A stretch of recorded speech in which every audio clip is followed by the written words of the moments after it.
so I stopped paying. That's when everything quietly began to fall apart. We all decided, "You're not coming to Christmas," my mom said, like I hadn't been paying their mortgage for years. So I stopped. And that's when everything quietly began to fall apart. If this story hits a nerve, if you've ever felt replaced or unappreciated by your own family, make sure to hit subscribe. We share true-to-life emotional stories like this every week, and you won't want to miss what comes next.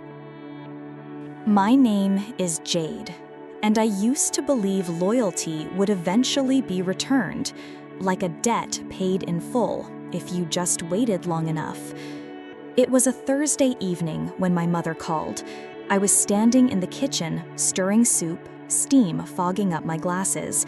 The scent of garlic and rosemary filled the apartment. I put the phone on speaker so I could keep stirring. She didn't waste time. "We all decided, you're not coming to Christmas this year," she said, like she was telling me I left the porch light on. I stopped stirring. My hand froze mid-air. "What?" I asked. Not angry, just off balance.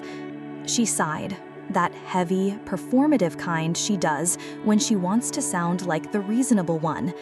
"Aaron's been really stressed lately, and honestly, Jade, you just bring a lot of tension to the house. We thought it'd be better this way." They thought. It didn't even sting at first. It felt like someone knocked the wind out of me, and I was still smiling, still holding the spoon. I turned off the stove. "So I'm banned from Christmas?" I said, quietly. "Don't be dramatic," she replied. "It's just temporary. You know how things are." Right. I knew exactly how things were. I'd been paying the mortgage on their house for the past 5 years, ever since Dad retired early and Erin couldn't contribute because she was figuring things out. I sent money every month, took care of repairs, paid the taxes, and still I was the problem. "Got it," I said, my voice steady. "Thanks for the heads up." "Oh, come on, Jade. Don't do this. You're busy with work anyway, right?" I laughed, once, sharp. "Yeah, I guess I'm too busy being useful." She didn't reply. I hung up first. That part felt good. Then I walked into my office and opened the mortgage account. The numbers were familiar. Auto draft scheduled for the 1st of every month. I clicked edit, paused, then removed my payment method. Let's see who brings the tension now. The next morning, I woke up earlier than usual, even though it was Saturday. I lay there for a while, staring at the ceiling, feeling the silence press in around me like static. No Christmas to plan, no cookies to bake, no gifts to wrap, nothing to pretend. I used to love this time of year. Cinnamon candles, Hallmark reruns, warm socks, too much wine. But now, the thought of red and green made my stomach turn. I got up, made black coffee, and sat at the kitchen table. The apartment was still. The hum of the fridge was the only sound, and the light through the window painted everything in a cold December gray. Then came the ping, a text from my sister. "Aaron, you're overreacting. Mom just wants peace. You're always making things harder than they have to be." I stared at it. My fingers itched to type a response, something long and venomous and full of receipts. Years of being overlooked, belittled, used. But I didn't. Instead, I powered off my phone. Some people mistake silence for surrender. I was learning that silence could also be strategy. I spent the day cleaning, scrubbing the corners of my apartment I usually ignored. It helped. Gave my hands something to do while my chest settled. I threw out old decorations, boxed up the extra stockings I bought last year with their names on them. I didn't cry. I just didn't want to see their names in my space anymore. By evening, I logged back into the mortgage portal. The account was still pending, no payments made. It felt satisfying, like returning something I'd been guilt-tripped into buying. A week passed. No calls, no apologies. On Instagram, Erin posted photos of her and Mom shopping for holiday decor. Christmas prep with my faves, plus. No mention of the sister who paid the roof over their heads. Not even a lie, just erasure. It was almost impressive. Then came the utility bill email, also in my name. I clicked unsubscribe. If I didn't exist to them, I'd make it official. Let them decorate a house that didn't belong to them, with lights they couldn't afford, for a family that only included each other. I was done being the power that ran in the background. They wanted Christmas without me. Let them have everything without me. I didn't hear from them again for 11 days. Not a call, not a text, not even a passive-aggressive message from Aunt Deb asking if I was okay. It was almost like I'd been quietly removed from the family group chat, which, to be fair, I probably had. I didn't check. I didn't care. Well, maybe a little. But I kept busy. That's the trick with anger. The slow, simmering kind that doesn't scream, but simmers like something left too long on the stove. You clean, you fix, you delete. I went through my accounts and started untangling every tie I had to their life. No more auto-renew on the house insurance I'd been covering. I removed myself from the Wi-Fi bill, canceled the snow removal service I'd scheduled annually, all those little invisible tasks that keep a house running, the ones no one thanks you for until they suddenly stop. Then I did something bigger. I pulled up the deed paperwork from 5 years ago. When Dad had his stroke and they nearly lost the house, I stepped in. I paid the back taxes. I refinanced under my name to lower their interest rate. Legally, I was the homeowner. They were just occupants. It wasn't meant to be a power move back then. It was an act of love, of trust. But now, it felt like leverage I never asked for, but couldn't ignore. On paper, the house they decorated with fake snow and twinkle lights, it was mine. I was the ghost in the ledger, the invisible backbone of their story. I didn't plan to evict them or make a scene. I just wanted them to feel the absence they had created, to finally experience the discomfort of depending on someone they had thrown away like wrapping paper on Christmas morning. And then, 2 weeks before Christmas, the letter arrived. A past due notice from the mortgage lender. Official, sharp font, red stamp. I smiled when I saw it.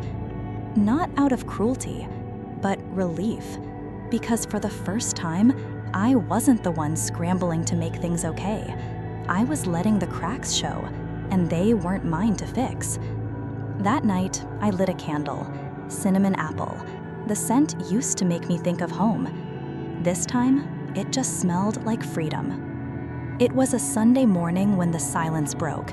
I was in the middle of folding laundry. Warm socks, flannel sheets, the kind of domestic quiet that used to be the background music to my life. The phone buzzed on the counter. Mom, incoming call. I didn't answer right away. I let it ring once, twice, 5 times. On the 6th, I picked up. Not because I wanted to hear her voice, but because I was curious what it would sound like now that the floor beneath her had started to crack. "Hello?" I said flatly. "Oh, thank God," she exhaled, like she was about to faint from moral stress. "Jade, we got a notice from the bank, something about a missed mortgage payment. Did you forget to send it?" I didn't say anything for a beat. "No," I replied. "No, I didn't forget." A pause. Then that slight edge in her voice, the one she saves for when she's trying to stay polite while fighting panic. "I'm confused," she said. "You've always paid on time. We assumed." "Assumed," I repeated, almost amused. "Like when you all assumed I didn't need to be at Christmas? That's not the same thing." "You're right," I said. grabbing another sock. "This is real. That was just rude." Her voice sharpened. "Jade, this isn't about—" "It's exactly about that," I cut in. "You cut me out of the family like a rotten piece of fruit, so I stopped feeding the tree." Silence. Then she tried a softer tone. "Honey, please, we were trying to keep the peace. Erin was feeling overwhelmed. She said you were being difficult," I finished for her. "That's your favorite word for me when I stop being convenient." "Jade," I heard the strain in her breath, the part of her that wanted to backpedal but couldn't find the script. She was off book now, and I wasn't throwing her a line. "I didn't want this to be a fight," she whispered. "Good," I said, "because it's not. It's a boundary. And unlike you, I honor decisions once they're made." She exhaled shakily. "We'll figure it out." "I'm sure you will," I said. "It's your house now, remember?" And I hung up. No yelling, no threats. Just the quiet satisfaction of letting reality do the work for me. Later that evening, I got a text from Erin. "Wow, you're really doing this." I typed back, "No, you all did this. I'm just done pretending I don't see it." I didn't hear back. But the silence? This time, it was mine. And I was learning to love it. December 23rd. 2 days before the holiday, I'd spent a decade orchestrating. Menus, playlists, tablecloths, tree themes. 2 days before the date that once made me feel useful. Now, I felt nothing. Correction, I felt curious. I drove past the house that morning, not to confront, not even to spy, just to witness. The place I'd helped keep alive, the roof I paid to replace, the gutters I hired someone to clean every fall. The lights were up. A plastic reindeer leaned awkwardly by the porch, missing an antler. The inflatable snowman wheezed from under-inflation. Classic Erin, over-decorated, underthought. A wreath hung crookedly on the door. I parked down the block, far enough not to be seen, just close enough to watch the performance. Inside, I saw movement. Mom pacing by the window with her phone pressed to her ear. Dad, in the kitchen, staring blankly at a stack of mail, probably bills and notices. Erin was on the couch, scrolling her phone, her feet up on the coffee table like she owned the place. In a way, she always thought she did. I rolled down the window. The wind bit at my face. It smelled like pine and cold metal.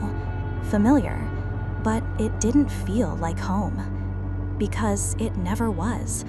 It was a stage I was cast out of the moment I stopped playing the background. I didn't stay long, just long enough to watch Erin hang a stocking with her name written in glitter. Mine wasn't there, wasn't even replaced. They'd rather act like I never existed than admit they needed me. When I got home, there was a voicemail from Aunt Deb. "Hi, honey, just wondering if you'll be joining us after all. Erin told us you've been a little dramatic lately, but it's Christmas, and we shouldn't hold grudges." I deleted it mid-message. That night, I lit a single candle on my dining table. No guests, no table settings, no noise. Just peace. And in that silence, I smiled, not out of victory, out of relief. Let them have their hollow traditions. I wasn't missing Christmas. I was reclaiming it. Christmas Day came cold and quiet.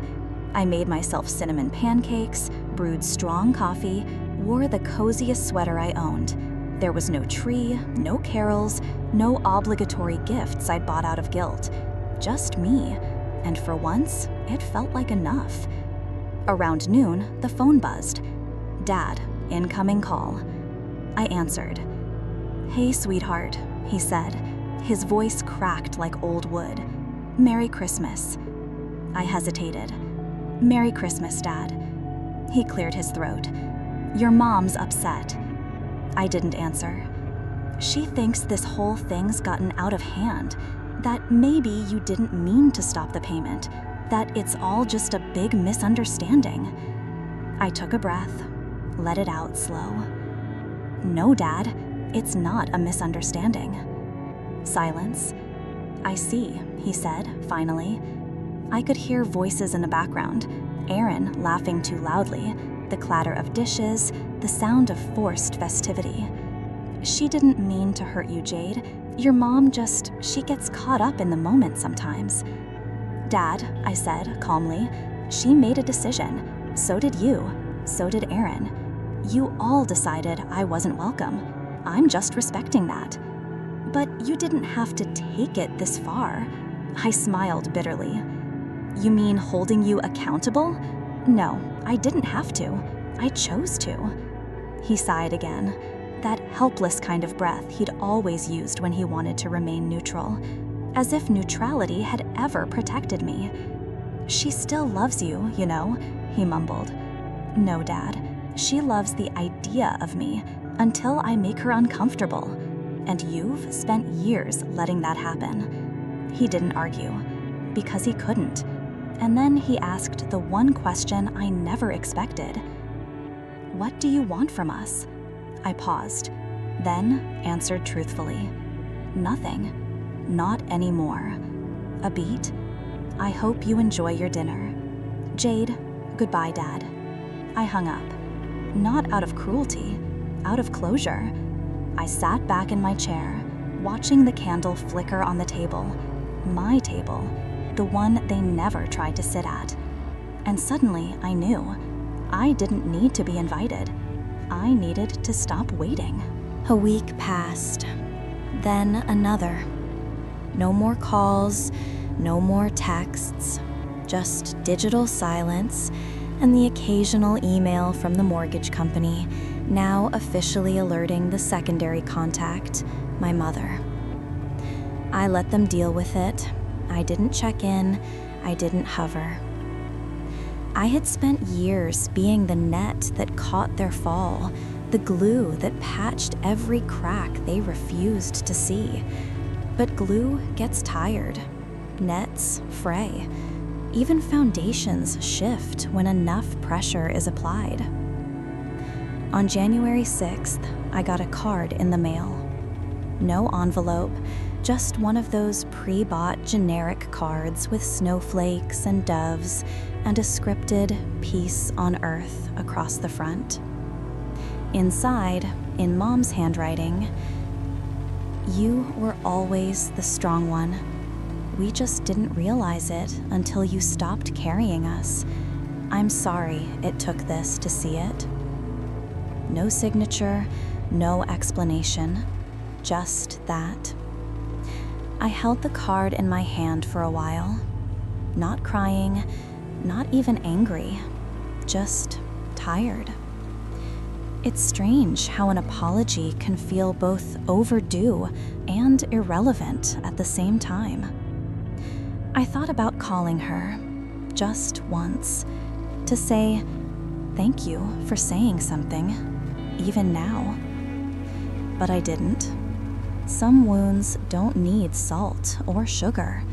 They just need to be left alone. That evening, I took the card, sealed it in a new envelope, and wrote on the front in neat letters, "Return to sender." Then I dropped it into the mailbox, not as a punishment, but as a declaration. Because sometimes forgiveness isn't a phone call. Sometimes forgiveness is choosing peace over proof, choosing to stop asking someone to understand your worth, and letting the silence speak what they never could. That night, I made dinner for one. Not lonely, not broken, just free. And for the first time in years, I slept through the night without dreaming of their table. Spring came slowly, like forgiveness. The snow melted in patches, revealing sidewalks and soil and 100 small signs of change, the kind you miss when you're too focused on the people who never look back. One morning in March, I walked into the county office and updated the property file, removed myself from the mortgage, transferred full ownership back to them, and signed away the last tie I had to the house. No drama, no letters, no announcement. I just walked out of that office and into the sunshine, free. Some people would call that giving up, but to me, it was release. Let them figure out their own roof now. Let them learn what it means to pay for the things they claimed they built. A week later, I threw a dinner party at my apartment. 6 people, no family. Just friends who had become home. There was wine and jazz and mismatched plates, laughter so real it hurt my cheeks. People brought dessert and stories and warms. At one point, I looked around the table, this imperfect, beautiful table I had built for myself, and felt something break open in my chest. Not sadness, something lighter. I didn't need their tree, or their approval, or their seat, because this was mine. My space, my voice, my name on the deed of my own damn life. After everyone left, I sat alone by the window, a blanket over my legs, tea in hand.